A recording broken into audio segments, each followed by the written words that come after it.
Ja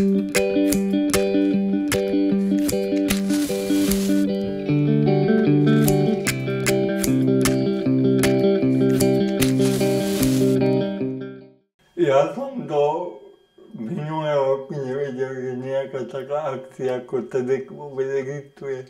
Kamarát mu presvedčila, že som sa tejto akcie zúčastnil a bol som milo prekvapený, jak je to veľká akcia, že je to celosvetová akcia a že koľko ľudí má záujem o takéto niečo. To ma ako veľmi milo prekvapilo, že tam boli veľa ľudí, že to divadlo bolo plné, ale to ma ešte prekvapilo, že tí ľudia,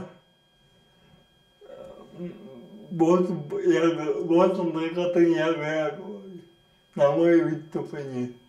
Lebo ja som zvyknutý, keď komunikujem s ľuďmi, že niekedy je to horšie, niekedy je to lepšie, ale to som to fakt cítil dobre. Od vystúpenia na TEDxu sa u mňa veľká zmena neudiala.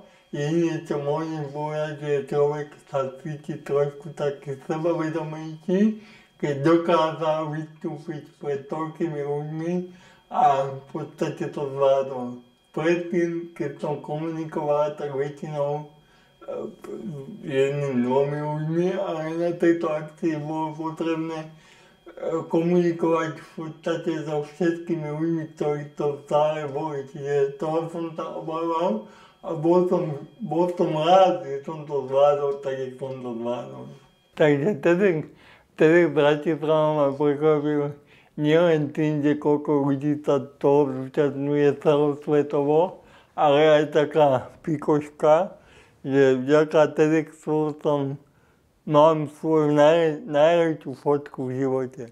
Kedy na tej fotke môžem sa pod tú fotku bez problémov popýtať. Žiadne grimasy, žiadne podobné veci. Je to fotka, ktorá v živote som tak dobrú fotku nemal. Sveta som prežil tak trochu v rozpakoch, pretože tesne pred tým, jak ten deň nastal, som si objednal nový bicykel a deň konca sveta to rozmýšľal, či som urobil dobre. Aj našťastie áno, takže všetko prebehlo v poriadku, bicykel sa vyrába, takže to neviem dočkať, kedy na jar vyťahne nový bicykel na hrázu, aby som sa mohol realizovať.